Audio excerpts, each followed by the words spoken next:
Baleno நம்ம சேனல்ல already பார்த்திருப்போம். அயப்பாக்கத்துல இருக்கக்கூடிய வினோத் ப்ரோவோட கார் தான். சோ இந்த கார் வந்து இப்போ சேலுக்கு வந்திருக்கு. சோ எதுக்காக சேலுக்கு வந்திருக்கு? அந்த கார்ல பாத்தீங்கன்னா அடுத்த 4 வருஷத்துக்கு FC இருக்கு, இன்சூரன்ஸ் கரண்ட்ல இருக்கு, பொல்யூஷன்ல இருந்து டாக்குமெண்ட் எல்லாமே கரெக்ட்டா இருக்கு. அண்ட் மெக்கானிக்கலா எந்த கம்ப்ளைண்ட்டோ இல்ல, இன்டீரியர்ல இருந்து எல்லாமே க்ளீனா இருக்கு ப்ரோ. சோ நம்ம காரை பத்தி போறதுக்கு முன்னாடி ஏன்னா இது உங்களோட கார் சொல்லவே தேவையில்லை. ஏன்னா இப்போ நீங்க மோஸ்டா பாத்தீங்கன்னா மெக்கானிக்ஸ் கிட்ட இருந்து வாங்குற கார் அவங்க வந்து தங்கம் மாதிரி பார்த்துப்பாங்க காரை. ஸோ நீங்க காரை பத்தி பார்க்கறது முன்னாடி ஏன் காரை வந்து ஃபர்ஸ்ட் சேல் பண்ணலான்ற ஐடியாவுக்கு வந்தீங்க? அப்கிரேட் பண்ண போறோம். இப்போ இதை வந்து நம்ம அப்கிரேட் பண்ணலாம்னா இதை பாடி கிட் மாற்றணும், நிறைய விஷயம் அப்கிரேட் பண்ணிகிட்டே போகணும்னு ஒரு ஐடியா இருந்தது. பட் ஆனால் இது வந்து எனக்கு ஒரிஜினாலிட்டியாக தான் பிடிக்கும். இந்த வண்டியை பொறுத்த வரைக்கும் எனக்கு ஒரிஜினாலிட்டி இருக்கணும், ஒரிஜினல் சீட்ஸு அந்த மாதிரி இருக்கணும். என்னுடைய ஆசைக்காக நான் ஸ்பாய்லர்ஸு, அப்புறம் பார்த்தீங்கன்னா ஒரு டேக்கோமீட்டர்ஸு, ஸ்கட்டு இதெல்லாம் வந்து நான் என்னுடைய ஆசைக்காக பண்ணேன். பட் ஆனால் அது எந்த விதத்துலையும் ஒரிஜினாலிட்டி டேமேஜ் பண்ணிடக்கூடாதுன்றதுனா நான் ரொம்ப கவனமாக இருந்தேன். அதனால் வந்து இதை வந்து நான் இப்போ இதை அப்கிரேட் பண்ணணும் அப்படின்னா இதுக்கு நான் வந்து ஃபினான்ஷியலாக நிறைய விஷயங்கள் இதுக்கு நான் கொடுக்கணும், நிறைய எனக்கு ஸ்ட்ரகிள் இருக்குது. பட் ஆனால் அதெல்லாம் வேண்டாம், நம்ம இதை வந்து கொடுத்துட்டா நம்ம இதுக்கு ஒரு பெரிய வண்டியாகவோ இல்லை அதை விட கொஞ்சம் சின்ன வண்டியாகவோ எடுத்து கூட நம்ம வந்து அப்கிரேட் பண்ணலாம்.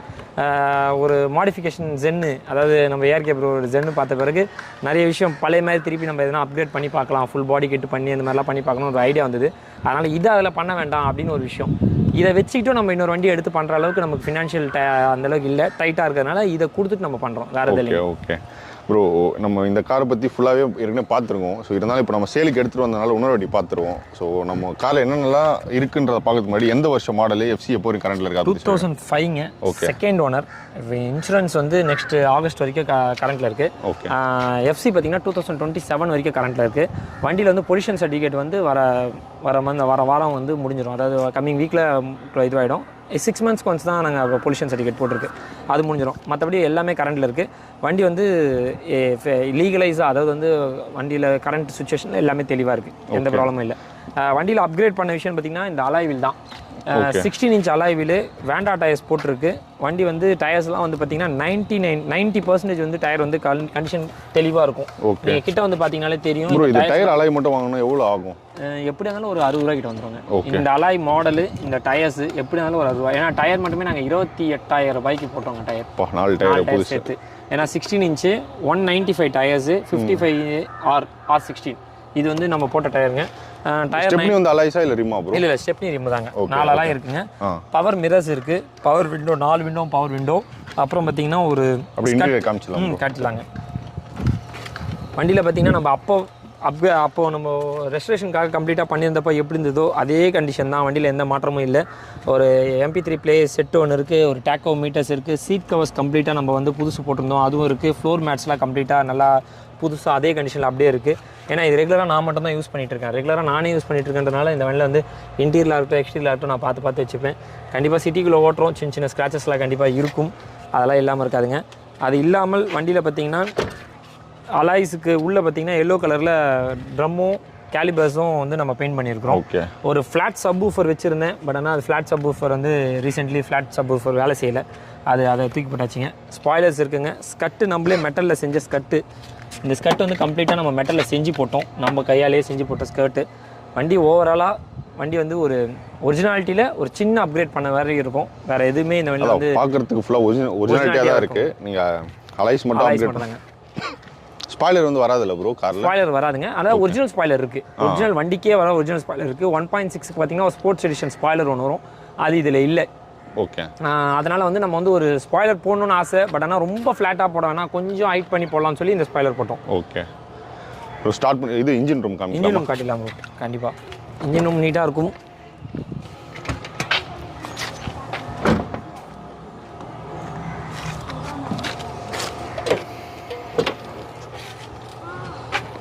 இன்ஜின் ரூம் பார்த்தீங்கன்னா கம்ப்ளீட்டாக இப்போ ரீசெண்டாக வந்து ஒரு சர்வீஸ் ஆயில் சர்வீஸ் பண்ணியிருக்கிறோம். ஏன்னா வண்டி வந்து லாங் போகணுன்றதுக்காக ஆயில் சர்வீஸ் பண்ணி வச்சுருந்தோம். வண்டி இன்ஜின் ரூம் ஃபுல்லாக வந்து ஒரு ஒயிட் பெயிண்ட் பண்ணியிருக்கு. ஏன்னா இதில் வந்து ஆல்ரெடி இருந்தது வந்து ஒரு மாதிரி செமி ஒயிட்டில் இருந்தது, பட் அப்படியே நாங்கள் திருப்பி அதே கலர் எடுத்துகிட்டு வர முடியல, அதனால் நார்மலாக ஒரு ஒயிட் பண்ணிட்டோம். ரேடியேட்டரு சர்வீஸ் பண்ணி ரீசெண்ட்லி சர்வீஸ் பண்ணி போட்டது தான். இன்ஜின் ஆயில் ஃபில்ட்ரு, புது பேட்ரி இருக்குது, வாரண்டி கார்டோட புது பேட்ரி இருக்குது. மற்றபடி எல்லாமே நீட் அண்ட் க்ளீனாக இருக்குங்க. இன்ஜின் ரூமும் பர்ஃபெக்டாக நீட்டாக இருக்குங்க. ஃப்ரேம்லாம் அடிப்பட்ட ஃப்ரேம்லாம் இல்லை, தெளிவான ஃப்ரேமு. இங்கே சின்னதாக ஒரு ரஸ்ட் இருந்தது, அதை நாங்கள் ஒர்க் பண்ணி வச்சுருக்கோம், அதனால் அந்த பிரச்சனைலாம் எதுவுமே இருக்குங்க. ரஸ்டிங் இஷ்யூ எதுவுமே இல்லை. ஸ்டார்ட் பண்ணி காமிச்சலாம் ப்ரோ? கண்டிப்பாக ப்ரோ. சாவி கேமராமேன் சார், சாவி கொடுங்க. கேமராமேன் தான் எடுத்து விட்டாரு.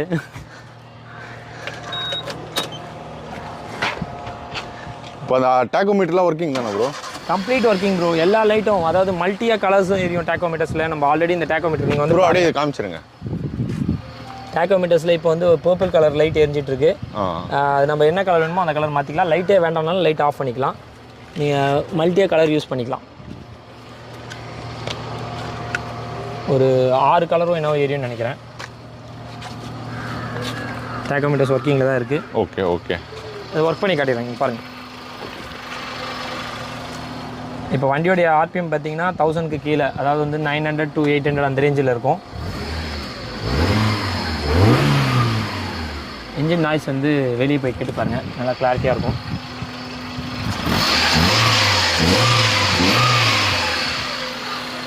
AC condition good condition bro. ஏசியும் நல்ல தெளிவாக வேலை செய்யுது, தெளிவாக இருக்கும். ஏசியும் க்ளீனாக இருக்குது. ஓகே. நான் வந்து சன் ஃபிலிம் இதெல்லாம் எதுவுமே போடவே இல்லை. வண்டி வந்து ஒரிஜினாலிட்டியாக அந்த சன் ஃபிலிம்லாம் எதுவுமே எல்லாம் நீட்டாக இருக்குங்க. ஏசி அப்பயும் நமக்கு அந்த கூலிங் வந்து உள்ளே ஸ்டாண்ட் பையாக இருக்கும். பவர் ஸ்டீரிங் நல்ல கண்டிஷனில் இருக்குது. பிரேக்ஸ் நல்ல கண்டிஷனில் இருக்குது. இக்னிஷன் காயில் 2 புதுசாக போட்டோம். Clutch plate, cover assembly, release bearing புதுசு. ஃப்ரண்ட்டு ஷாக் ஆப்சர் ரெண்டுமே வந்து பார்த்திங்கன்னா ரீகண்டிஷன் பண்ணியிருக்கிறோம். அதாவது வந்து இந்த ஷாக் ஆப்சர் வந்து கொஞ்சம் அந்த டைமில் நம்ம வந்து ரேட்டு கம்மியாக கையில் அமௌண்ட் இல்லைன்றதுனால நம்ம ரீகண்டிஷன் பண்ணி போட்டோம். அதே ஏற்ற மாதிரி ஸ்பேசர் வேறு வச்சுருக்கோம். அதனால் உங்களுக்கு வந்து ஆக்ஷன் நல்லாயிருக்கும். இந்த கரெக்டாக பார்த்திங்கன்னா ஒரு 4 விரல் 3 விரல் கேப் இருக்கும். நல்ல ஒரு 16 இன்ச் ஆலாய் போட்ட மாதிரியே இருக்காது. நல்ல கேப் கிளியராக இருக்கும். ரெண்டாவது இந்த ஃபென்டர் வந்து பார்த்திங்கன்னா நாங்கள் அதுக்கேற்ற மாதிரி பீஸ் வந்து தட்டியிருக்கோம். அதே மாதிரி பேக் ஃபென்டரும் பார்த்திங்கன்னா பேக் குவார்டர் பேனல் சொல்லுவாங்க, அதையும் நாங்கள் வந்து நல்லா வந்து பீஸ் தட்டி அகலமாக்கியிருக்கோம் வீல் உள்ளே வராமல் இருக்கிறதுக்கு. இது எல்லாமே extra lip, fog extra lip போட்டிருக்கு. HGJல வந்து ஒரு ஃபாக் லேம்ப் ஒன்று வந்து ஒயிட் ஃபாக் லேம்ப் போட்டிருக்கோம்.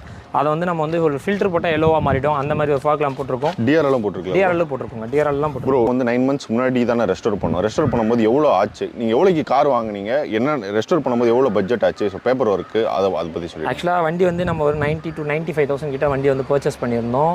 சிங்கிள் ஓனராக இருந்தது. அப்போ நம்ம வந்து இந்த வண்டியோட கிலோமீட்டர் வந்து ரொம்ப ஒரு 70,000 நோடி இருந்தது. அந்த டைமில் வந்து வண்டி எடுத்தோம். அப்போ வண்டி வந்து கொஞ்சம் ரொம்ப டேமேஜ்டு, டோர் வந்து டேமேஜாக இருந்தது. நிறைய வீடியோவில் நம்ம பழைய வீடியோவில் இந்த வண்டியை ஃபாலோ பண்ணுறவங்க கண்டிப்பாக பார்த்துருப்பீங்க.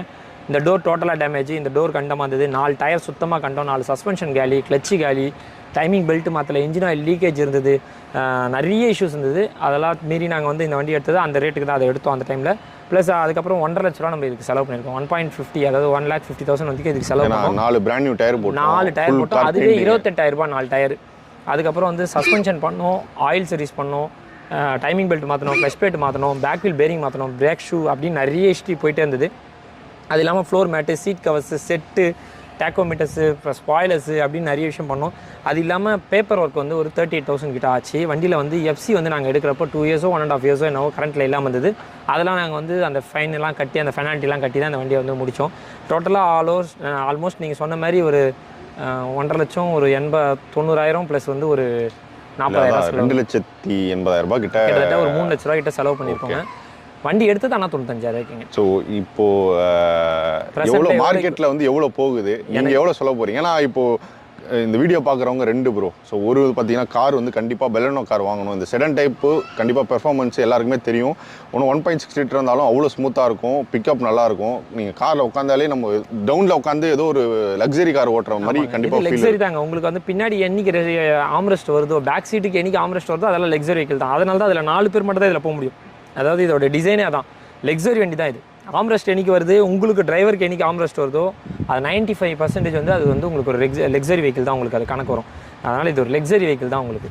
ஓகே, சொல்லுங்க ப்ரோ. இப்போ உங்களுக்கு தெரியும் பட்ஜெட்டு இப்போ வந்து மார்க்கெட்டில் இல்லை, மார்க்கெட் வேல்யூன்னு நான் சொன்னேன்.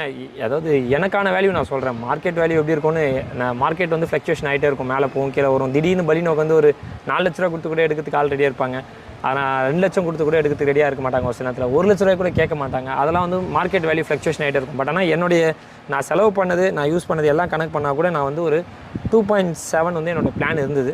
2.5 வந்தால் கூட கொடுத்துருவேன் அப்படின்ற ஒரு மைண்ட் செட்டில் இருக்கேன். 2.5 அப்படின்றது எனக்கு என்னவோ கரெக்டாக இருக்கும்னு தோணுது. ஏன்னா 90 எனக்கு வந்து ரொம்பலாம் கிலோமீட்டர் ஓடல. அந்த 80 to 90,000 ஒரு 10,000 கிலோமீட்டர் தான் நான் ஓட்டியிருப்பேன். டயர்ஸ் எல்லாம் அப்படியே தெளிவாக தான் இருக்குது. வண்டி நேரில் வந்து பார்த்தாங்கன்னா தெரியும். நேரில் வந்து பார்த்துட்டு அவங்களுக்கு என்ன பிடிச்சிருக்கு, நெகோஷியபிள் எதனா பண்ணால் கூட பண்ணிக்கலாங்க அதுக்கப்புறம். ஓகே. ஸோ காருக்கு பார்த்தீங்கன்னா 2,50,000 வந்து எக்ஸ்பெக்ட் பண்ணுறாரு. ஸோ நம்ம காரை பற்றி ஃபுல்லாகவே பார்த்துருப்போம். ஸோ இந்த காரை பற்றி இன்னும் நிறைய விஷயம் நம்ம கேட்காத மாதிரி இருக்கும். ஏன்னா நம்ம ஆல்ரெடி ஒரு 9 months முன்னாடி இந்த காரை பற்றி ஃபுல் வீடியோ பார்த்தாச்சு. ஸோ அதுலேருந்து எனக்கு தெரிஞ்சு கொஞ்சம் கிலோமீட்டர் தான் ஓடி இருக்கும். வண்டி எல்லாமே பக்கா அப்போ இருந்த எதுவும் பெருசாலாம் மாறல ப்ரோ. நீங்க அதான் இங்கே ஃப்ரண்ட்லாம் ஸ்க்ராட்ச் இது ஒரு ஸ்க்ராட்ச் இருக்கு. அப்புறம் டிக்கி பம்பர் பேக் பம்பர்ல ஒரு சின்ன ஸ்க்ராட்ச். ரெண்டுமே நம்ம பண்ணல, ரெண்டுமே வெரி ஆல் பண்ணது. நிப்பாட் நேரத்துல இருந்து பண்றது தாங்க. மற்றபடி எல்லாமே நீட்டாக இருக்குது காரு. நீங்கள் எடுத்து எதுவுமே யூஸ் பண்ணுற, அதாவது வேலை பார்க்குற மாதிரி எதுவுமே இருக்காது. ஃபுல்லாகவே பார்த்தீங்கன்னா உங்களுக்கு ஆயில் சர்வீஸ் பண்ணிட்டு வண்டி யூஸ் பண்ணுற மாதிரி இருக்கும். மேபி ஒரு வேளை இன்னும் கம்ஃபர்டபுள் எதிர்பார்க்குறவங்களுக்கு இதில் ஷாக் அப்சர் மாற்றுற மாதிரி ஃபீல் வரலாம். ஏன்னா வந்து 100% ஷாக் அப்சர் வந்து நம்ம ஃப்ரெண்ட் வந்து ரீகண்டிஷன் பண்ணி போட்டோம், பேக்கில் நல்லா இருக்குன்னு அப்படியே விட்டுட்டோம். அதனால் வந்து ரீகண்டிஷன் பண்ணுற மாதிரி இந்த ஷாக் அப்சர் இது நாங்கள் ரீகண்டிஷன் பண்ணி போட்டிருக்கோம். ஒரு வேளை எடுக்கிறவங்க இன்னும் ஸ்மூத்னஸ் எதிர்பார்த்தாங்கன்னா கண்டிப்பாக வந்து ஷாக் அப்சர் மாற்றலாம். எவ்வளோ ப்ரோ வரும் ஒரு பேர்? ஷாக்ஸ் வந்து பார்த்தீங்கன்னா ஆல்மோஸ்ட் ஒரு 17,000 17,000 கிட்ட வரலாம் ஃப்ரண்ட் மட்டும். பேக் வந்து ஒரு 16,000 15,000 கிட்ட வரலாம். எல்லாமே இது காஸ்ட்லி இல்லை, கொஞ்சம் காஸ்ட்லிங்க, எக்ஸ்பென்சிவ். ஐஃபன் பார்ட்ஸ்னு சொல்லுவாங்க. இது எல்லாமே ஐஃபன் பார்ட்ஸ். இது எல்லாமே கொஞ்சம் சுசுகியோட டேரக்ட். அதனால் வந்து உங்களுக்கு இதில் ஸ்பேர்லாம் கொஞ்சம் காஸ்ட்லி. பவர் மிரர்ஸு, அதனால் உங்களுக்கு இதுவும் காஸ்ட்லி தான். டூம் வந்து பவர் டைப்பு, அதாவது டில் டவுன் அப் டவுன்லாம் இருக்கும், அதெல்லாம் இருக்கிறதுனால அதுவும் காஸ்ட்லி தான். பம்பரும் கொஞ்சம் காஸ்ட்லி, பேக் பம்பரும் காஸ்ட்லி, எல்லாமே காஸ்ட்லி தான். காரே காஸ்ட்லியான கார். ஆமாம், கண்டிப்பாக காஸ்ட்லியானதுங்க. ஸோ கார் வந்து பார்த்தீங்கன்னா மாருதி பெலனோ கார் 2005 மாடல். அடுத்த 4 வருஷத்துக்கு எஃப்சி கரண்ட்டில் இருக்குது, இன்சூரன்ஸ் கரண்ட்டில் இருக்குது. கார் எடுத்திங்கன்னா எந்த ஒரு செலவும் இல்லை, அப்படியே நேம் ட்ரான்ஸ்ஃபர் பண்ணி எடுத்துகிட்டு போகலாம். 2,50,000 வந்து வினோத் ப்ரோ வந்து கேட்குறாரு. தேவை இருக்கவங்க நான் டிஸ்கிரிப்ஷனில் ஃபோன் நம்பர் அட்ரஸ் எல்லாமே கொடுக்குறேன். ஸோ இந்த காரை பற்றி வேறு ஏதாச்சும் கேள்விகள் இருந்துச்சுனாலும் கமெண்ட்டில் சொல்லுங்கள். அதே மாதிரி உங்கள் ஃப்ரெண்ட்ஸ் யாராச்சும் செகண்ட்ஸில் கார் தேடிட்டு இருக்காங்க, ஒரு 2 லட்ச ரூபா 3 லட்ச ரூபா பட்ஜெட்டில் பார்த்தீங்கன்னா ஒரு நல்ல காராக ஒரு ஃபேமிலி யூஸ் பண்ணுறதுக்கான காசு வந்து தேடிட்டு இருக்காங்க அப்படின்னா அவங்க எல்லாருக்கும் இந்த வீடியோ மேக்ஸிமம் ஷேர் பண்ணுங்கள். இதே மாதிரி நிறைய வீடியோஸ் வந்து நம்ம வினோத் ப்ரோட சேர்ந்து பண்ண போகிறோம். இன்னும் நிறைய காசு பார்த்தீங்கன்னா இந்த மாதிரி ஃபுல்லாக ரெஸ்டோர் ஆகிட்டு இருக்குது. ஷிஃப்ட்லேருந்து நிறைய காசு பார்த்தீங்கன்னா ஃபுல் ரெஸ்டோரேஷன் ஒர்க் நடந்துட்டு இருக்கு. ஸோ நம்ம கார்ஸ் ரிலேட்டடான வீடியோஸ் தொடர்ந்து வந்துட்டு இருக்கும். முதல்ல வரீங்கன்னா சப்ஸ்கிரைப் மட்டும் பண்ணிக்கோங்க. நெக்ஸ்ட் வீடியோவில் மீட் பண்ணுறேன்.